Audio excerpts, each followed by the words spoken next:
செங்கல்பட்டு மாவட்டத்தில் தனியார் பல்கலைக்கழகத்தில் ஜூனியர் மாணவர்களை கடுமையாக தாக்கி ராகிங் செய்த 4 சீனியர் மாணவர்கள் கைது செய்யப்பட்ட நிலையில் ராகிங் கலாச்சாரத்திற்கு தீர்வு என்ன என்பது குறித்து மதுரை மக்களிடம் எமது செய்தியாளர் சத்யகுமார் நடத்திய கலந்துரையாடலை பார்க்கலாம்.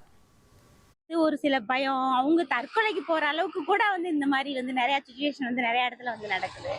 அதை தடுக்கணும் அப்படின்னா அவங்களுக்கு கவுன்சிலிங் கொடுத்து பேசணும். அந்த யார் ராகிங் பண்றாங்களோ அவங்களுக்கும் கவுன்சிலிங் கொடுக்கணும், இந்த பசங்களுக்கும் கொடுக்கணும். கொஞ்சம் தைரியம், அந்த மாதிரி தன்னம்பிக்கை இதெல்லாம் கொடுக்கணும். பெரிய இது மாதிரி ரவுடிசம் அந்த மாதிரி வேற பண்ண ஆரம்பிச்சிட்டாங்க. இவங்களுக்கு பயப்படாம இருக்கிறதுக்கு விழிப்புணர்வு வேணும்.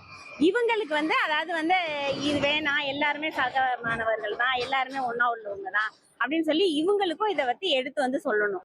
அதாவது எல்லாமே மதுல இருந்து சில இதெல்லாம் எதுக்கு சொல்ல விருப்பம் இல்லை. எதுக்குமே ஆக்ஷன் வலுவா இருந்தாத்தான் அடுத்த நாளாக செய்ய மாட்டான். சேர்க்கும்போதே அந்த ஒரு கருத்தை வச்சு சேர்க்கணும். எப்படி வந்தையா, படிச்சியா, போனையா, வச்சையா, அந்த மாதிரி இருக்கணும். வேற ஒன்றும் கிடையாது. அவரு கரெக்டாக இருந்தாருன்னா அப்போ நமக்கு டிசி கொடுத்துருவாங்க, நம்மளோட லைஃப் போயிடும் அப்படின்னு அவங்களுக்கு இந்த எண்ணங்கள் வரும். அவ படிக்கிறவங்களும் அவ படிப்பேன் டிஸ்மிஸ் பண்ணிடுவாங்கன்னு சொல்றது ஸ்டார்டிங்கே சொல்லியிருந்தாங்க அப்படின்னா ராகிங்கிறதே வந்திருக்காரு.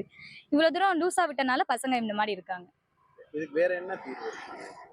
பேரண்ட்ஸ் வீட்டுல இருந்து விரும்பும்போதே சொல்லி அனுப்பணும். நம்ம அக்கா தங்கச்சி மாதிரி தான்டா அப்படின்னு சொல்லிட்டு எல்லாமே ஒற்றுமையா போங்க அப்படின்னு சொல்லி அனுப்புனா அவங்க கரெக்டா இருப்பாங்க. சின்ன வயசுல இருந்து கல்லூரி நிர்வாகம் தான் பார்த்துட்டு என்ன செய்யணுமோ அதை செய்யணும்.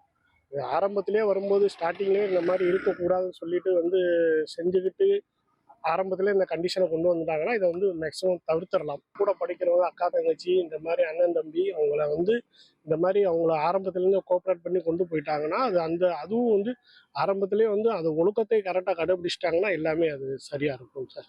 செங்கல்பட்டு மாவட்டத்தில் சீனியர் மாணவர்கள் 4 பேர் சேர்ந்து ஜூனியர் மாணவர்களை கடுமையாக தாக்கக்கூடிய காட்சிகள் வெளியாகி தற்போது இப்போ அந்த 4 பேர் கைது செய்யப்பட்டிருக்காங்க.